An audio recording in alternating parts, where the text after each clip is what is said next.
You've probably seen wind turbines like the ones here behind me.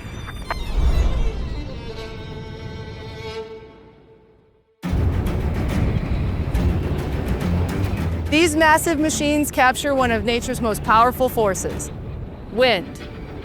And they convert that wind into clean energy. They can be longer than a football field, and they're built with precision using composite materials. So what happens when these blades get damaged? By hail, lightning, erosion, or other forces? Are they replaced, scrapped, or can they be repaired? Welcome to the world of blade repair, a high-stakes, high-skilled job dedicated to keeping these giants spinning and the clean energy flowing.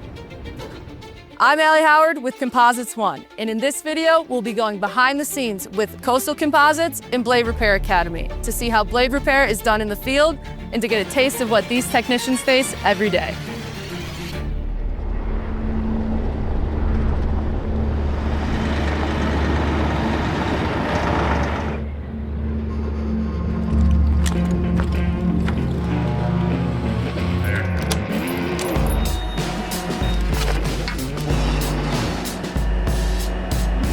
The job is super gratifying in that I have the best corner office in the country. You know, I take my morning shots, hey, this is where I'm working today. It's just a fantastic panorama.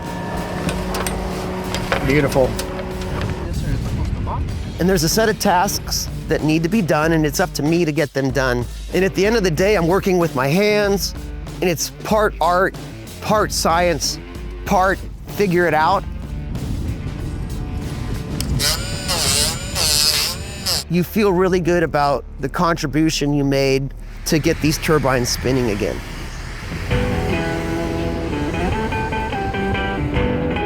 When a blade is damaged, depending on the severity, it could shut down the entire turbine. That means lost revenue and higher costs. So a timely repair isn't just important, it's critical. Imagine if somebody sold you a car, but there wasn't a plan to replace the tires. At some point in time, you're gonna have to put tires back on the vehicle. It's part of the maintenance. And there's turbines that aren't spinning right now because they're waiting for guys like me to go up there and perform repairs. There's a lot of wind farms and there's a lot of turbines at all the wind farms, and there's a lot of blades that are underserviced, and the industry isn't equipped to deal with it, really. There's a shortage for technicians in the industry, and so the industry needs a lot more technicians to be able to handle the workload.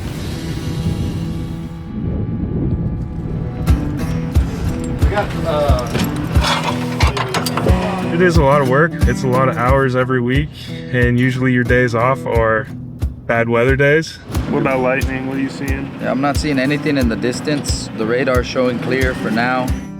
It is hard work, but it doesn't feel like work every day because I genuinely enjoy what I'm doing.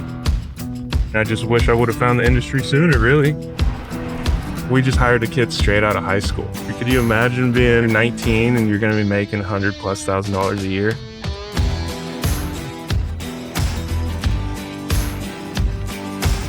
Technician's career is not very long. It's very high stress work. It's physically demanding. The things you're doing is potentially a life and death scenario.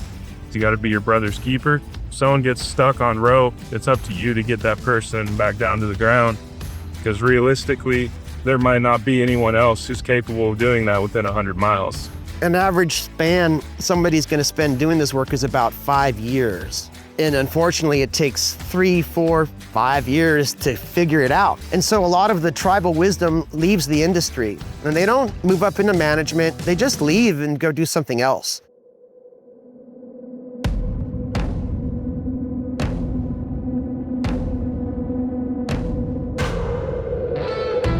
I opened up Blade Repair Academy in 2023. We created a program where we can front load training really heavy, a lot like the military model, where you train high to be a specialist, and then you can perform quickly and effectively in your career, early in your career, because we know your career is gonna be short in that specialty. These trainings a lot of times are really good simulations of the actual work being performed. An additional example of certification that you can stack would be rope access, either IRATA or SPRAT. Just a really thorough, good training because that's why you're there. You're going up tower, you're hanging ropes, you're going over the side of the nacelle, you're rappelling down. The industry definitely demands an access method that is safe and effective. And early on when we started the company, we realized that the aerial platform was the way to go. Just with all the safety features built into the lift itself and the efficiency that comes behind it when you have a crew that's dedicated and knows how to work properly out of it, you can get a lot of work done in windows that other technicians can't get it done in. With the aerial lifts, you're limited to 90, maybe 100 meters depending on the lift. And so at a certain point, you have to have ropes as an option. But the bigger repairs that we have these days really necessitate the type of equipment that you're investing in. These guys can get up and down in a matter of minutes, and they can access more of the blade at any given moment easier than any of the other access methods. And where we see things kind of going is that's the majority of what blade repair should be completed out of, because there's a lot less variability in setup on the turbines. And so we can more accurately quote based off of how long it should take. Because at the end of the day, the client doesn't want to be surprised with a bigger bill. I think that's the thing, like the surprise and the variability. The more you can reduce that, even if it's bad news right, early, at least it's real. 10 years ago, they didn't have drone inspections. Nowadays, we've got a lot of advancements in inspection, and they can get up really quickly. And then you have companies that will third party provide you all that risk assessment and All the data. Yeah, and then we use that data to really plan out how we're gonna go about doing blade repairs for a client.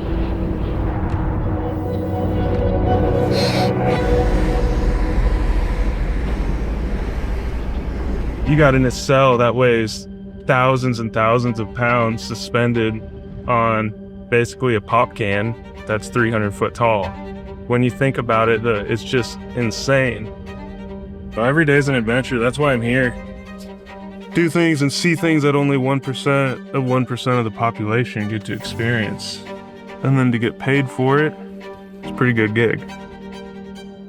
Thanks to Alfred and Blade Repair Academy and Kevin and the entire Coastal Composites team for giving us a behind-the-scenes look at blade repair. At Composites One, it's our mission to empower innovators through materials, technology, and the expertise that drives industries forward. Thank you for watching.